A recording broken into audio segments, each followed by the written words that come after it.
राधे राधे दोस्तों। आज हम आपको सुनाएंगे एक अनोखे रिवाज की कहानी।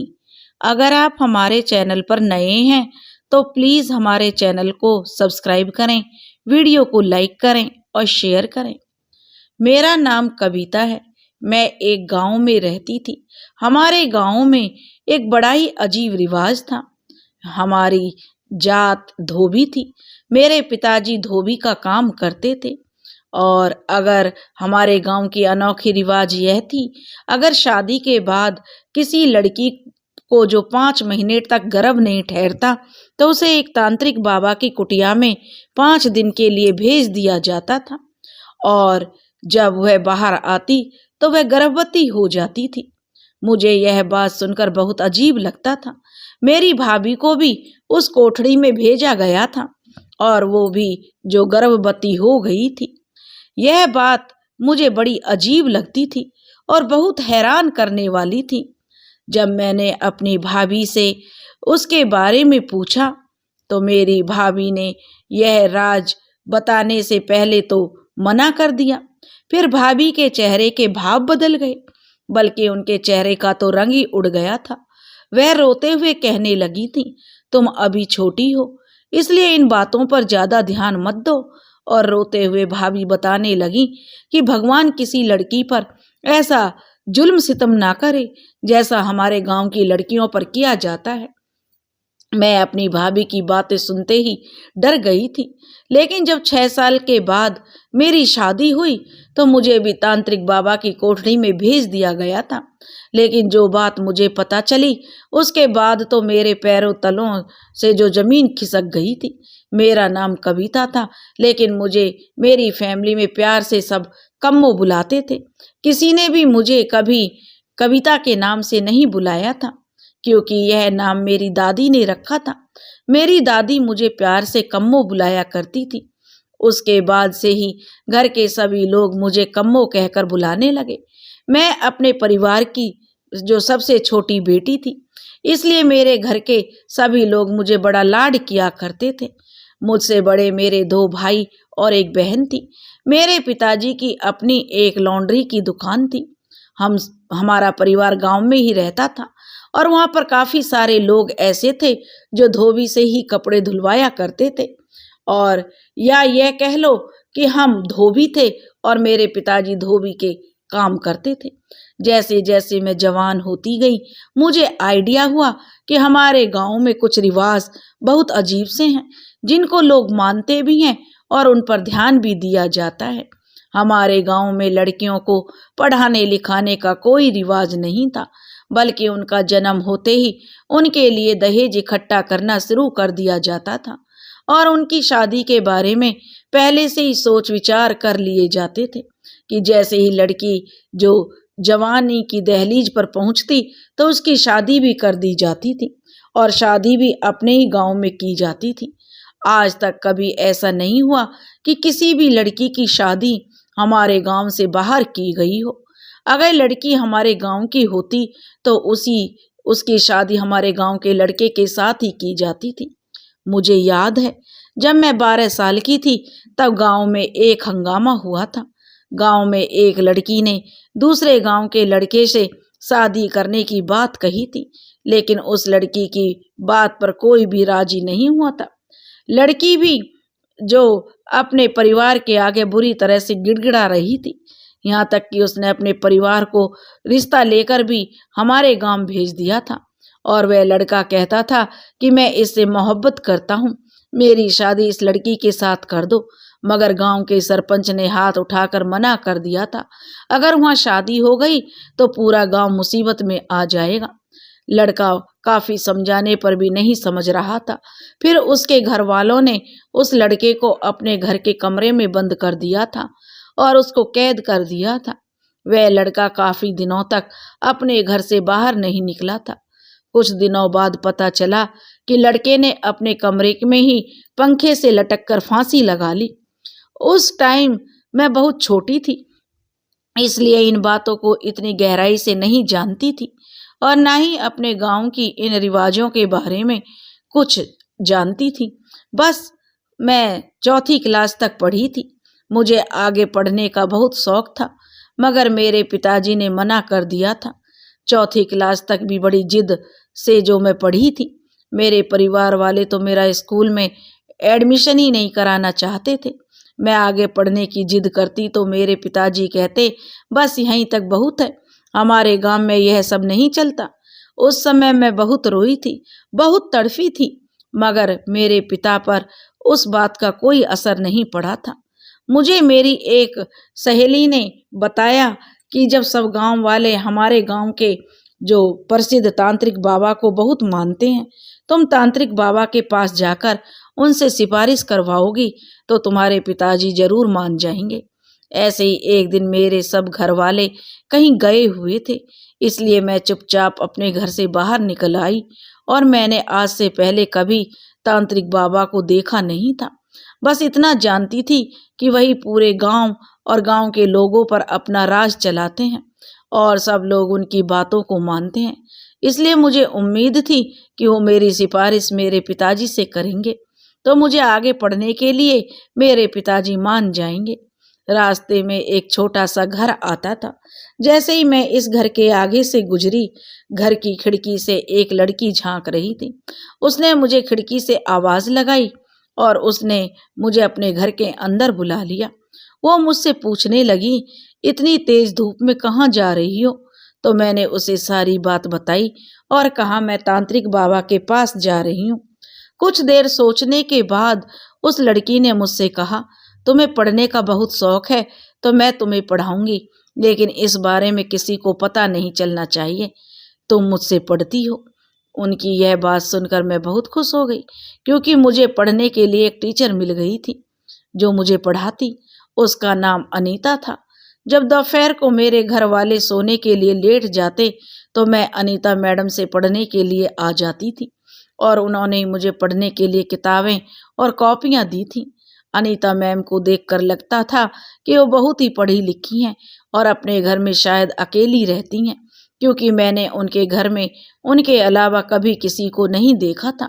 अनीता मैम के पहनने के कपड़े भी गांव की और लड़कियों से काफी अलग होते थे। गांव की सारी औरतें पुरानी साड़ियां पहनती थीं, लेकिन अनीता मैम अच्छे अच्छे सूट पहना करती थीं और अनीता मैम का जो गेटअप था वह भी बहुत ही अच्छा था। वो बोलती थी तो मेरा मन करता कि मैं उनको सुनती चली जाऊं। उनका स्टाइल, उनका गेटअप मुझे बहुत ज़्यादा पसंद था। पूरे 6 साल तक मैं अनीता मैम के पास चोरी चुपके पढ़ने के लिए जाती रही। अगर मेरे घर में किसी को मुझ पर शक भी होता तो मैं अपनी सहेली के घर का बहाना बनाकर अनीता मैम के घर पढ़ने के लिए आ जाती थी। अनीता मैम ने मेरा 9वीं और 10वीं का एग्जाम भी दिलवा दिए थे। मेरा हाई स्कूल कंप्लीट हो चुका था। अनीता मैम ने मुझे खुद ही स्कूल ले जाकर मेरे पेपर दिलवाए थे। मेरी माँ को और मेरी बहन को इस बारे में पता था, लेकिन मेरी वजह से वो सब चुप रहीं। उन्होंने इस बारे में घर में किसी को कुछ नहीं बताया। मैंने हाई स्कूल कंप्लीट कर लिया तो मेरी माँ ने मुझसे कहा, अब तुम बड़ी हो गई हो, तुम्हारे पिताजी और दोनों भाइयों ने तुम्हारे घर से बाहर निकलने पर पाबंदी लगा दी है। वैसे भी अब तुम्हारे भैया की शादी होने वाली है, इसलिए तुम अपने भैया की शादी की तैयारियों में बिजी हो जाओ। मैंने अपनी माँ से कहा, माँ मैं चाहती हूँ भैया की शादी में अनीता मैम को भी बुलाया जाए। इस बात को सुनकर मेरी माँ अचानक ही घबरा गई और कहने लगी, खबरदार किसी को बताना भी मत कि तुम उस अनीता को जानती हो। इस गांव में सभी लोगों ने उसके साथ सारे संबंध खत्म कर रखे हैं। मैं यह सुनकर हैरान रह गई और कहने लगी, मगर ऐसा क्यों माँ? माँ कहने लगी, क्योंकि एक दिन उसने तांत्रिक बाबा के साथ बहुत बदतमीजी की थी। ये तांत्रिक बाबा वही था जिसको गांव के सारे लोग बहुत इज्जत दिया करते थे और उसका बहुत मान सम्मान किया करते थे। तांत्रिक बाबा को ही गांव का सरपंच भी बना दिया गया था। उस दिन मुझे पहली बार अपने गांव की अजीबोगरीब रस्म रिवाज के बारे में पता चला था कि जो लड़की शादी के 5 महीने तक प्रेग्नेंट नहीं होती है उसे तांत्रिक बाबा के पास 5 दिन रहने के लिए भेज दिया जाता है, जहां पर उसका इलाज किया जाता है और वह लड़की फिर गर्भवती हो जाती है। अनीता मैम बाकी लड़कियों से काफी अलग थी। वो पढ़ी लिखी भी थी, इसलिए शादी के बाद जब वह गर्भ से नहीं हुई तो उन्होंने तांत्रिक बाबा के पास जाने से इनकार कर दिया था, जिसके नतीजे में उनके सारे परिवार वालों ने और उनके ससुराल वालों ने उनसे सारे संबंध खत्म कर दिए थे और उनको उस घर में बंद कर दिया था। यह सब मुझे पहली बार पता चला था और ये रिवाज सुनकर मुझे बड़ा अजीब लगा था। फिलहाल मेरे बड़े भैया की शादी और मेरी बहन की शादी एक ही दिन हो गई थी। शादी होने के बाद मेरी बहन अपने ससुराल चली गई और भाभी हमारे घर आ गई। वो हमारे गांव में ही रहती थी, इसलिए मैं भाभी को पहले से जानती थी। भाभी के घर आने से मैं बहुत खुश थी, क्योंकि मेरी बहन की भी विदाई हो गई थी, इसलिए मैं खुद को बहुत अकेला महसूस करती थी। मगर भाभी घर में आते ही मेरी दोस्त बन गई। उसके साथ मेरी बहुत अच्छी बातचीत शुरू हो गई थी। मेरी भाभी बहुत अच्छी और समझदार थी और बहुत सुशील और संस्कारी भी थी। वह सारा का सारा काम करती, सारा दिन भगवान की पूजा में गुजार दिया करती थी। उनसे वो पूछती तो वह कहती कि प्रार्थना किया करो, भगवान मुझे जल्द से जल्द जो औलाद दे दे, इसलिए मैं भगवान के से प्रार्थना करती हूँ। अगर मैं 5 महीने तक गर्भवती नहीं हुई तो मुझे तांत्रिक बाबा के पास जाना होगा। मेरे बड़े भैया और मेरी बहन की शादी एक दिन हुई थी और शादी के तीसरे महीने ही मेरी बहन गर्भ से हो गई थी, मगर मेरी भाभी की गोद अभी तक सूनी थी। मैंने अपनी भाभी को समझाया और कहा, आप उदास क्यों हो रही हैं भाभी, आप इस बारे में भैया से कहो, हो सकता वह आपका इलाज किसी अच्छे डॉक्टर से करवा दे, इसके बाद आप भी प्रेग्नेंट हो जाओगी। भाभी कहने लगी, ऐसा नहीं हो सकता, यहाँ पर किसी का इलाज नहीं करवाया जाता, यहाँ सिर्फ तांत्रिक बाबा से ही इलाज करवाया जाता है। लेकिन मैं तांत्रिक बाबा के पास नहीं जाना चाहती, मेरी भाभी ने कहा। बस तुम मेरे लिए प्रार्थना करो दीदी। मेरी भाभी की शादी को 4 महीने हो गए थे तो गांव की औरतों ने हमारे घर आकर मेरी माँ को राय देना शुरू कर दिया, तुम अपनी बहू को तांत्रिक बाबा के पास लेकर चलो। मेरी भाभी बहुत डर गई थी और सारा का सारा दिन रोती रहती थी। मेरी भाभी की शादी को अब 5 महीने पूरे हो चुके थे। जब भाभी प्रेग्नेंट नहीं हुई तो गांव के रिवाज के मुताबिक कुछ औरतें उनको लेने आ गईं। मैंने अपनी माँ से कहा, माँ, जब भाभी तांत्रिक बाबा के पास नहीं जाना चाहती तो उनके साथ जबरदस्ती मत करो। मेरी माँ कहने लगी, बेटी तुम अभी छोटी हो, इसलिए इन बातों में मत पड़ो। अगर यह तांत्रिक बाबा के पास नहीं गई तो तुम्हारे भैया तुम्हारी भाभी को तलाक देकर घर से निकाल देंगे। तलाक का नाम सुनकर मेरी भाभी घबरा गई थी और बुरी तरह से डर गई थी। उसके बाद भाभी रोते हुए तांत्रिक बाबा के पास जाने के लिए तैयार हो गई। भाभी जाते टाइम पर मुझसे गले मिलते हुए गई थी। मुझे ये जानकर बड़ी हैरानी और परेशानी हो रही थी। सिर्फ 5 दिन की ही तो बात है, ना जाने भाभी इतना क्यों डर रही है। मुझे वैसे भी यकीन नहीं था कि किसी तांत्रिक बाबा के इलाज से किसी के यहाँ बच्चा भी पैदा हो सकता है। मैंने अगर अनीता मैम से शिक्षा हासिल ना की होती तो शायद मैं भी इन बेतुकी बातों का शिकार हो गई होती। अनीता मैम की दी हुई शिक्षा मुझे अच्छी तरह से याद थी। संतान देना और ना देना सिर्फ भगवान के हाथ में है, तो फिर यह बाबा क्या करता था। भाभी को गए हुए अभी 2 दिन गुजर गए थे। मुझे बड़ी हैरानी हो रही थी। एक दिन मैं चोरी चुपके घर से निकल गई ताकि जाकर भाभी का हाल चाल मालूम कर सकूं। वह तांत्रिक बाबा गांव के सबसे आखिरी कोने पर रहता था।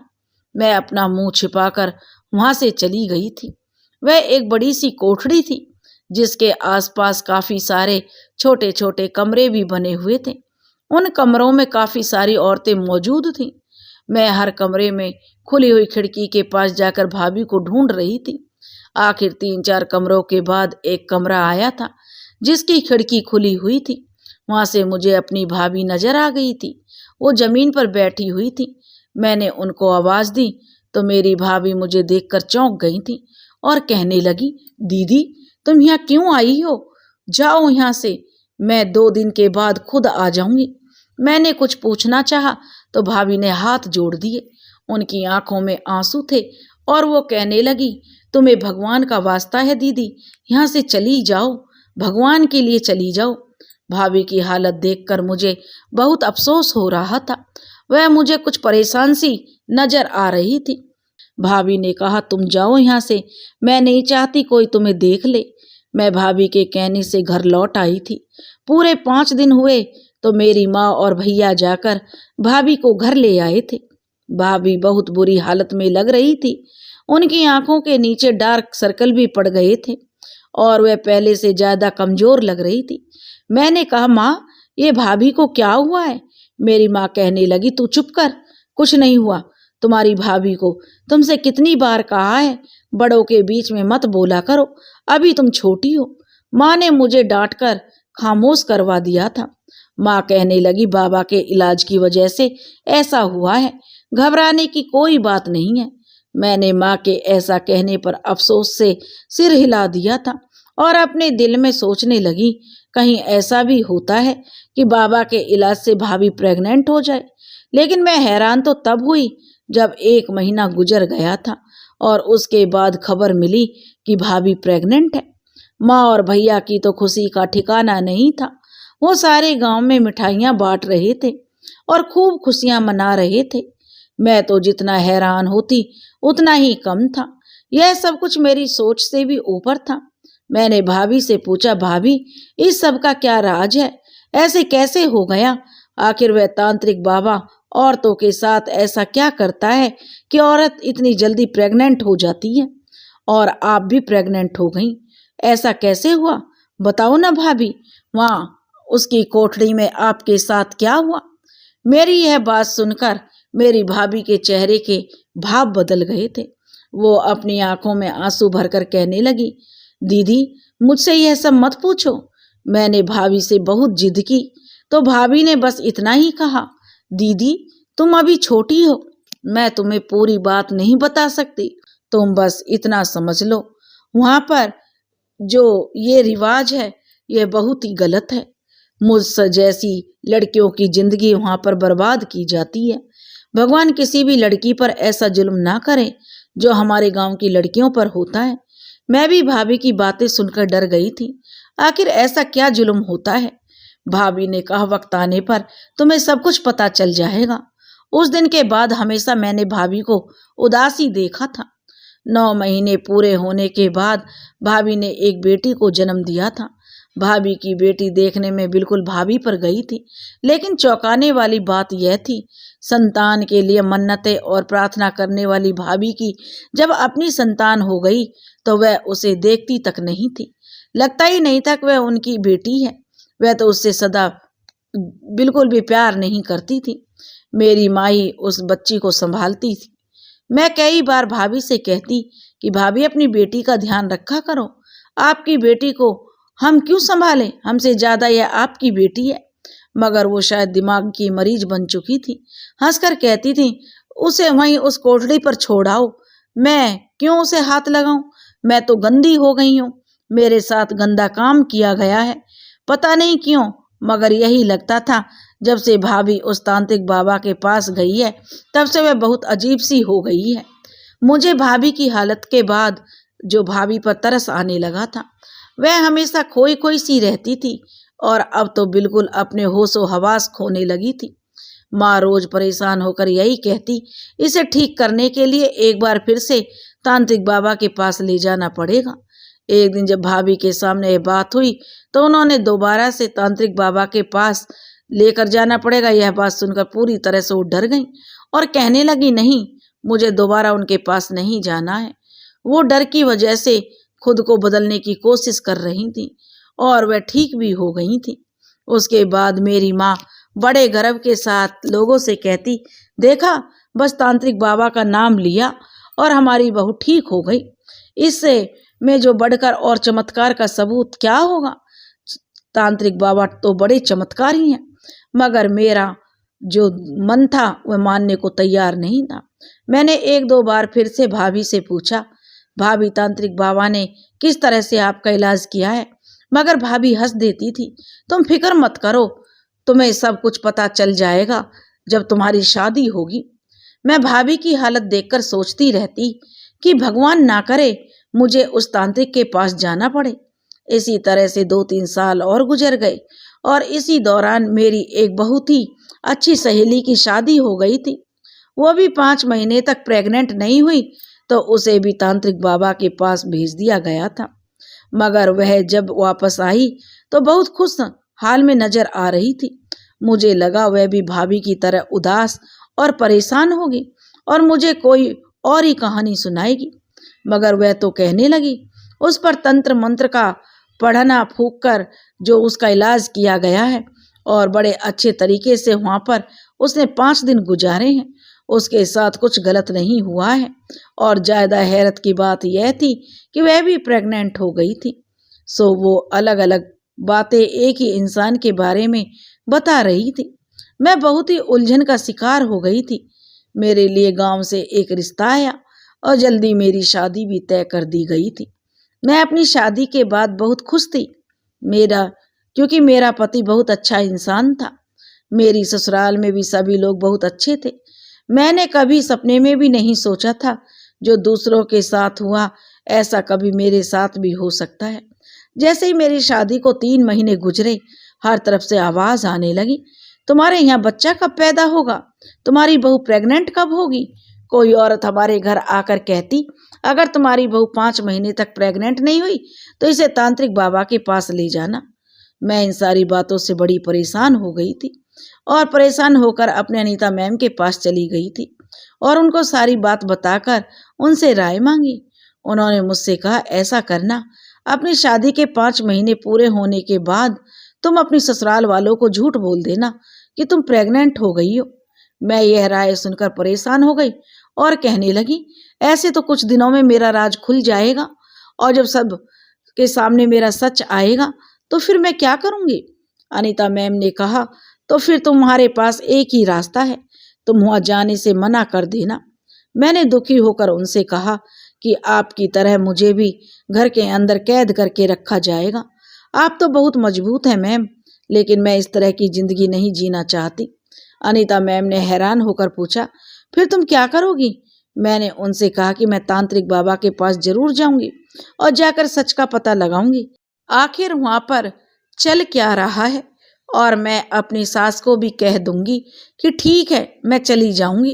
रिवाज के मुताबिक मेरी सास और गांव की 2 औरतें मुझे अपने साथ लेकर तांत्रिक बाबा की कोठड़ी पर छोड़ने चली गई थी। रास्ते में मुझे मेरी भाभी मिल गई थी।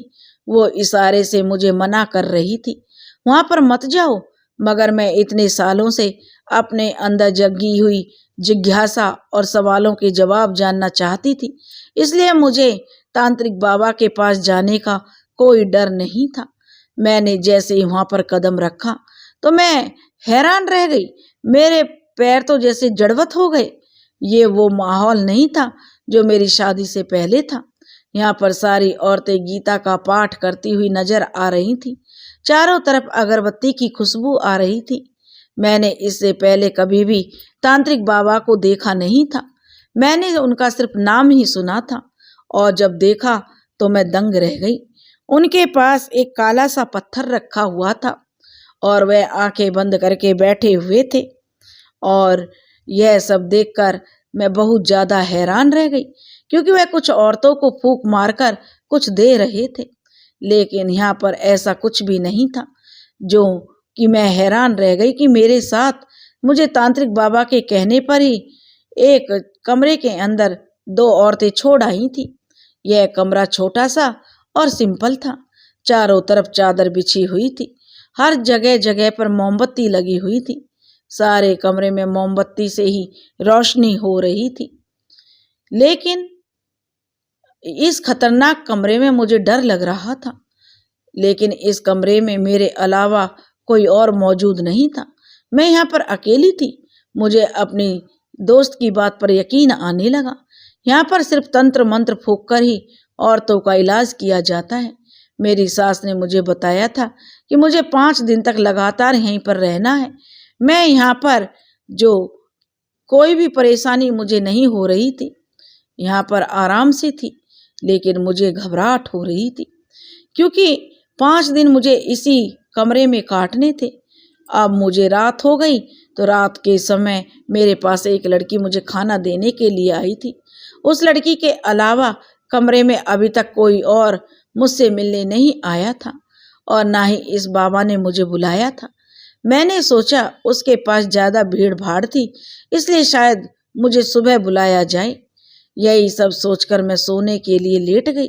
मैं बहुत गहरी नींद में चली गई थी जब आधी रात को मुझे ऐसा महसूस हुआ कि कमरे के अंदर कोई दाखिल हुआ है, तो मेरी जान ही निकल गई थी।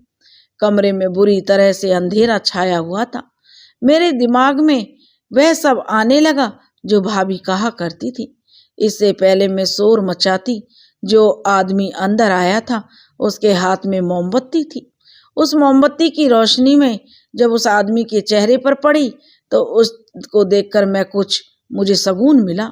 वह और कोई नहीं बल्कि मेरा पति था। मैंने हैरान होकर अपने पति से पूछा, आप यहाँ क्या कर रहे हो? तो वो कहने लगा कि तुम मेरी पत्नी हो और अपनी पत्नी के कमरे में रात को जाकर सो जाना। वो कहीं अकेली रात को यहाँ पर डर ना जाए, इसलिए मैं यहाँ तुम्हारे पास आ गया हूँ। तांत्रिक बाबा ने मुझे भेजा है। मुझे यह सुनकर बड़ी तसल्ली हुई कि वह तांत्रिक बाबा ऐसा नहीं है जैसा मैंने उसके बारे में सोचा था। अगले दिन तांत्रिक बाबा ने मुझे और मेरे पति को सुबह सुबह अपने पास बुलाया और हम दोनों पर कुछ पढ़कर फूंक दिया। उसके बाद मेरे पति काम पर चले गए। उसके बाद मेरे पति ने मुझे मेरे ही कमरे में बने हुए मंदिर के आगे प्रार्थना करने के लिए कहा। फिर रात हुई तो मेरा पति मेरे पास आ गया था। मैं वहाँ का सारा माहौल देखकर बहुत ही खुश हो रही थी, लेकिन बस एक बात मुझे समझ नहीं आ रही थी, मेरे पति ने इतने ढेर सारे पैसे उस तांत्रिक बाबा को क्यों दिए? कहीं यह बाबा की फीस थी या कुछ और? तो मेरा पति कहने लगा कि अरे पागल, तांत्रिक बाबा हमारे लिए कितना कुछ कर रहे हैं, उनकी कोई फीस नहीं है, लेकिन यह मैंने अपनी खुशी से उनको उपहार के लिए दिए हैं। यह रकम को जो मैंने जबरदस्ती दी है वो तो ले ही नहीं रहे थे ना। यह सब अपनी खुशी और हैसियत के मुताबिक उनको पैसे दे जाते हैं यहाँ पर लोग, और उनके साथ कोई जबरदस्ती नहीं की जाती। बाबा जी इतने अच्छे हैं, तभी तो सारे गांव में तांत्रिक बाबा का नाम चलता है। तांत्रिक बाबा के पास 5 दिन तक मेरा इलाज चलता रहा। मुझे वहां पर पीने के लिए कुछ दवाइयां दी जाती थी। तांत्रिक बाबा मुझ पर कुछ फूंकने भी आते थे, लेकिन मुझे नजर उठाकर तक नहीं देखते थे। भाभी की सारी बातें झूठ निकली थी। वो तो ऐसे रोती थी जैसे यहाँ पर लड़कियों के साथ बहुत जुल्म किया जा रहा हो, जबकि मैंने देखा कि यहाँ पर ऐसा कुछ भी नहीं था। मैं पूरे 5 दिन वहां रहकर आ गई थी। मेरी सास और पति को पक्का यकीन था कि मैं बहुत जल्दी उनको प्रेग्नेंट होने की खबर सुना दूंगी, मगर 2 से 3 महीने गुजर चुके थे, लेकिन अभी तक मैं प्रेग्नेंट नहीं हुई थी। मेरी सास और बाकी लोग तरह तरह की बातें करने लगे थे कि लगता है इन पति पत्नी के पाप कुछ ज्यादा ही हैं, जो तांत्रिक बाबा के इलाज के बावजूद भी ये दोनों माता पिता नहीं बन पा रहे हैं। मैं बहुत परेशान थी और इसी परेशानी में अपने माता पिता के घर चली गई थी। वहां पर भाभी भी मौजूद थी और उनकी बेटी को जो वह खाना खिला रही थी। भाभी मुझे देखकर मुझसे कहने लगी, क्या हुआ, वहां जाकर तुमने अपना शौक पूरा कर लिया? मैंने तुम्हें मना किया था तुम वहां पर मत जाओ, लेकिन तुम मेरी एक बात नहीं सुनती हो। मैं तो पहले से ही बहुत परेशान थी। भाभी की बातें सुनकर मुझे बहुत ज्यादा गुस्सा आ गया। मैंने भाभी से गुस्से में कहा, आपने मुझसे झूठ क्यों बोला? वहां पर तो कुछ भी ऐसा वैसा नहीं होता, और जिसको बता बता कर आप इतना रो रही थी, वो तांत्रिक बाबा तो बहुत शरीफ इंसान है। वहां के लोगों का इलाज बहुत ईमानदारी के साथ करते हैं। मेरी बात सुनकर भाभी हंसने लगी और कहने लगी, तो फिर तुम प्रेग्नेंट क्यों नहीं हुई? अब तक तो तुम्हें प्रेग्नेंट हो जाना चाहिए था, और बाकी की लड़कियां वहां जाने के बाद प्रेग्नेंट क्यों हो गईं? मैं कैसे प्रेग्नेंट हो गई? मेरे पास तो एक बेटी भी है। मैं भी तो तांत्रिक बाबा के पास गई थी ना। मेरे पास भाभी के सवाल का कोई जवाब नहीं था, इसलिए मैं चुप रही। भाभी मुझसे कहने लगी, तुम्हें डॉक्टर के पास जाना चाहिए। मैंने कहा, भाभी आपको तो पता है हमारे गांव में डॉक्टर के पास नहीं बल्कि यहीं तांत्रिक बाबा के पास ही जाते हैं। मैंने आपकी बातों पर यकीन किया था और वहां पर चली गई थी। हाँ, ताकि वहां पर कुछ ऐसा वैसा हो जाए तो मैं इसका सच सारे गांव वालों के सामने ला सकूं। लेकिन मुझे तो वहां कुछ गड़बड़ नजर ही नहीं आई। भाभी कहने लगी, अब तुम देखना, रोज तुम्हारे घर 2 औरतें आएंगी और जो तुमसे कहेंगी तुम्हारे पापों का पश्चाताप करने के लिए दोबारा तांत्रिक बाबा के पास चली जाओ। तुम नहीं भी जाना चाहोगी तो फिर भी यह सारे गांव वाले तुम्हें दोबारा वहां भेजने पर मजबूर कर देंगे और इस बार तुम्हारा पति भी तुम्हारे साथ खड़ा नहीं होगा। तुम्हें अगर मेरी बात पर यकीन नहीं आता तो तुम मेरी यह सारी बातें लिख कर रख लो। मैं भाभी की सारी बातें सुनकर डर गई थी और अपने घर मतलब अपनी ससुराल वापस आ गई थी। लेकिन अब की बात जो कुछ हुआ, जैसा भाभी ने कहा था, रोज हमारे घर कोई ना कोई औरत आती रहती और मेरी सास को पट्टियां पढ़ाती रहती। वही सब कुछ चल रहा था जिसके बारे में भाभी ने मुझे पहले ही बता दिया था। मैं इतने सारे हालात से बहुत ज्यादा तंग आ चुकी थी क्योंकि अब मेरी सास के तेवर भी बदलने लगे थे और मुझे उनके तेवर से डर लगने लगा था। इसलिए एक दिन मैंने अपने पति से कहा कि चलो दोबारा तांत्रिक बाबा के पास चलते हैं।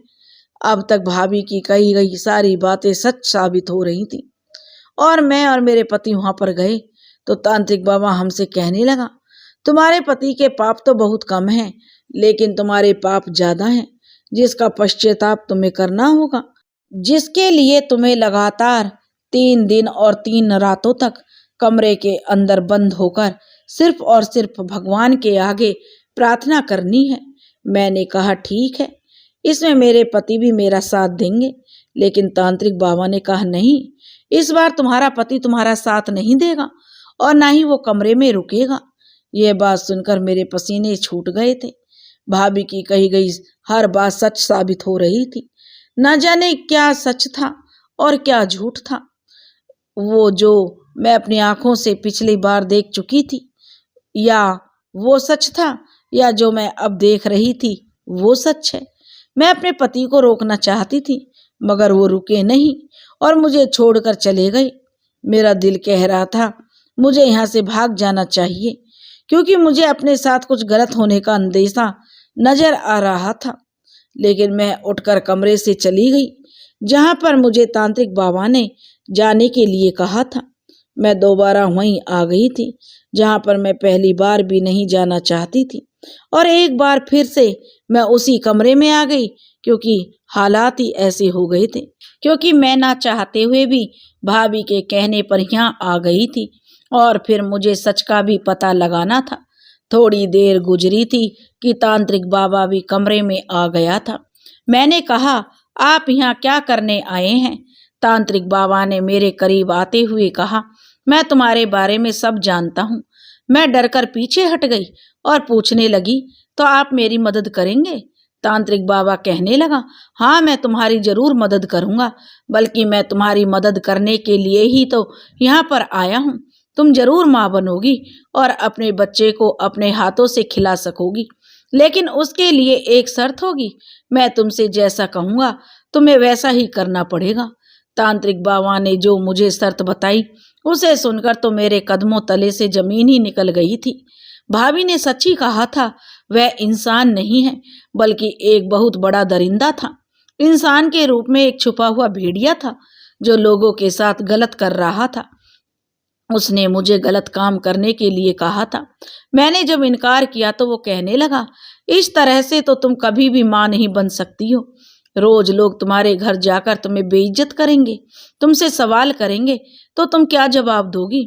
उसने मुझे इतने बुरे तरीके से इमोशनल ब्लैकमेल किया कि मेरे पास कोई और चारा नहीं बचा था कि मैं उसकी बात मानने के बारे में सोचूं। वो खतरनाक हंसी हंसने लगा था। मैं अब सब कुछ समझ चुकी थी। मैंने पूछा, यकीनन तुम्हारे पास जो औरत आती होंगी तुम उनके साथ यही सब करते होंगे, तो उन्हें इसी तरह से ब्लैकमेल करते होंगे, इसलिए वह बेचारी चुप हो जाती होंगी और अपनी इज्जत और शादी बचाने के खातिर इस गलत काम के लिए तैयार हो जाती होंगी। वो तांत्रिक बाबा कहने लगा, ऐसा ही है, जो लड़कियां मेरे पास आती हैं वह ज़्यादा ही बेबस और लाचार होती हैं, जमाने और ससुराल की सताई हुई होती हैं।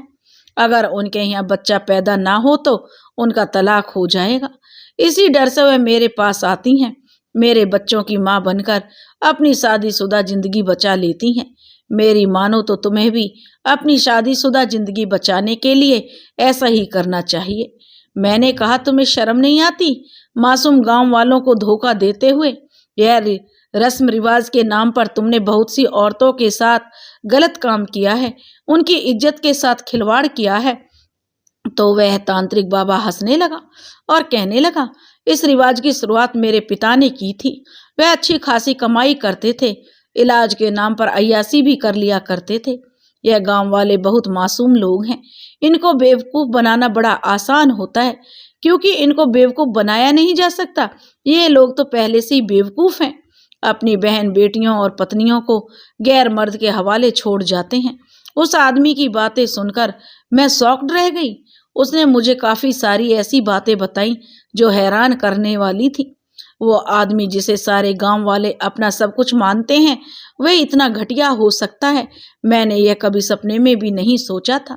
लेकिन जब पहली बार मैं आई तो यहाँ पर सब कुछ बहुत अलग था। अब उसने अपनी असलियत क्यों नहीं दिखाई जब मैं पहले यहाँ आई थी? यही सवाल जब मैंने उससे पूछा तो तांत्रिक बाबा कहने लगा, मैंने पूरे गांव में अपनी खबरी औरतें फैलाई हुई हैं, जो एक तो मेरे बारे में लोगों का भरोसा जीत लेती हैं, दूसरा वह जानबूझकर उन लड़कियों के घर जाती हैं जिनके यहाँ बच्चे पैदा नहीं होते थे। उन लड़कियों की सास और ससुराल वालों के दिमाग में यह बात बैठाती हैं कि वो उनको मेरे पास लेकर आ जाएं। इन्हीं औरतों की खबर से मुझे पता चला कि तुम इस नियत से मेरे पास आ रही हो ताकि तुम मेरी असलियत के बारे में जान सको। इसलिए मैंने अपना रूप बदल लिया था और अपनी कोठड़ी के हुलियों को भी बिल्कुल बदल दिया था।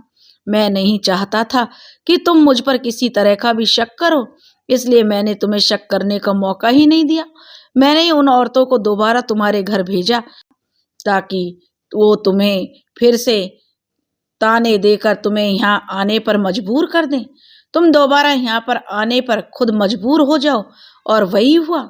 आखिर तुम्हें औलाद के लिए यहाँ पर दोबारा आना पड़ा। अभी अगर तुम नहीं आती तो तुम नहीं जानती तुम्हारे साथ कितना बुरा होता। तुम्हारी सास तुम्हें तलाक दिलवा देती। मैंने सोचते हुए कहा, अगर मैं तुम्हारी असलियत सारे गांव वालों को बता दूं तो तांत्रिक बाबा कहने लगा, तुम ऐसा करोगी तो बहुत पछताओगी, क्योंकि कोई भी तुम्हारी बात पर यकीन नहीं करेगा। तुम्हें याद नहीं शायद, तुम इन गांव वालों के सामने मेरी तारीफ कर चुकी हो। यह बात तो वह बिल्कुल सच कह रहा था, ऐसा ही था। मैं थोड़ा आगे बढ़ी तो वह बहुत खुश हुआ कि शायद मैंने उसकी शर्त मान ली है, मगर मैं उससे थोड़ा और आगे बढ़ी और कमरे के पर्दों को झट से हटा दिया। पर्दे के पीछे से गांव वाले लोग बाहर आ गए थे। उसके बाद तांत्रिक बाबा के चेहरे का रंग उड़ गया था। उसकी आंखें गुस्से से लाल हो गई थी। उसे उम्मीद नहीं थी कि बाजी इस तरह पलटी जा सकती है और मैं ऐसा भी कुछ कर सकती थी। ऐसा उसने सपने में भी नहीं सोचा था। वो सबको एक साथ देखकर बुरी तरह से घबरा गया था। उसके पसीने छूटने लगे थे। मैं जब यहाँ पर 5 दिन रहकर गई थी तो सब लोगों ने मुझसे तांत्रिक बाबा के बारे में पूछा था। उस समय तो इस आदमी की हकीकत मैं नहीं जानती थी, इसलिए मैंने जो देखा था वही सब बता दिया। अगर मैं सबको सच बताती तो कोई भी मेरी बात पर यकीन नहीं करता, इसलिए मैंने ऐसा इंतजाम किया कि इस आदमी की सच्चाई को सब अपनी आंखों से देख लेते और कानों से सुन लेते। इसी तरह उनकी आंखों पर पड़ा हुआ झूठ और अंधविश्वास की पट्टी भी खुल गई थी, जो काफी सालों से उनकी आंखों पर बंधी हुई थी। यह कमरा छोटा था, लेकिन अंधेरे की वजह से मैंने पहले ही गांव के लोगों को पर्दे के पीछे छुपा दिया था और चारों तरफ 2-2 लोग खड़े हुए थे। गांव के कुछ 2-3 जवान आदमी थे और 1-2 बूढ़े थे और 2-3 औरतें भी मौजूद थीं। मैं इन सब लोगों को बड़ी मुश्किल से यहाँ पर लेकर आई थी। मैंने इन लोगों से पहले ही बात कर ली थी और बड़ी मुश्किल से इन लोगों को अपने साथ यहाँ लाने के लिए राजी किया था। क्योंकि ये लोग तो अपने तांत्रिक बाबा के बारे में कुछ गलत सुनना या मानने को तैयार नहीं थे। मुझे झूठा साबित करने के लिए ये लोग यहाँ पर आ गए थे। मैं अगर खुद बताती तो कोई मेरी बात पर यकीन नहीं करता, इसलिए मैं इस आदमी के मुंह से बातों ही बातों में मैंने सारी सच्चाई उगलवानी चाहती थी। मैंने इस ढंग से इससे बात की कि अपने गुनाह खुद अपने मुंह से कबूल कर ले। इस आदमी ने अपने गुनाहों की सच्चाई अपने मुंह से कह दी थी और सारे लोगों ने सुन भी ली थी। मेरा पति भी कमरे में मौजूद था। मेरे पति ने आगे बढ़कर तांत्रिक बाबा की पिटाई शुरू कर दी। बाकी सारे मर्द भी उसके साथ मिल गए थे। औरतों ने भी उन औरतों को पकड़ लिया था जो सारे गांव में फसाद फैलाती थी। मैंने यह सब अपनी भाभी के कहने पर किया था और मैं खुश थी कि इस झूठे और ढोंगी तांत्रिक बाबा की असलियत मैंने सारे गांव के सामने लाकर खोल दी थी। अनीता मैम को जब यह बात पता चली तो वह खुशी से उछल पड़ी और उन्होंने मुझे गले से लगा लिया। वह कहने लगी, जिस काम की हिम्मत में सारी जिंदगी नहीं कर पाई वह काम तुमने कर दिया। मेरी फ्रेंड ने मेरा बहुत शुक्रिया अदा किया, मुझसे माफ़ी मांगने लगी। उस समय वह बहुत डर गई थी, इसलिए उसने मुझे बाबा की असलियत नहीं बताई थी। उसे नाटक करना पड़ा क्योंकि इस तांत्रिक बाबा ने उसे तलाक की धमकी दी थी, तो वो इस बाबा के कहने के मुताबिक मजबूर हो गई थी। जैसा उससे कहा जा रहा था वैसा वो कर रही थी। मैंने कहा, सबको असली बात पता चल गई है, लेकिन इस सारे शुक्रिया की हकदार मेरी भाभी है, जिन्होंने मुझे इस काम के लिए राजी किया था, हिम्मत और हौसला दिया था। सारे गांव वालों की अकल ठिकाने आ चुकी थी और उन्होंने ठान लिया था कि अब कभी अपनी बेटियों बहनों को किसी गलत आदमी के हवाले नहीं करेंगे। उस दिन के बाद सारे गांव का माहौल ही बदल कर रह गया। सारे गांव वाले समझदार हो गए थे। उन्होंने अपने घर की बेटियों को शिक्षा देना भी शुरू कर दिया था। अब हमारे गांव के लोग भी काफ़ी समझदार हो गए और कुछ महीनों बाद मैं भी एक प्यारे से बच्चे को की माँ बन गई थी। एक प्यारे से बच्चे को जन्म दिया। तांत्रिक बाबा को तो पुलिस के हवाले कर दिया गया था और उसे कड़ी से कड़ी सजा दिलवाई गई थी। अब गांव के सारे लोग और औरतें बड़ी खुशी खुशी अपनी ज़िंदगी गुजार रहे थे। दोस्तों, उम्मीद करती हूँ आपको हमारी कहानी पसंद आई होगी। अगर कहानी पसंद आई हो तो वीडियो को लाइक करें, चैनल को सब्सक्राइब करें और शेयर करें। राधे।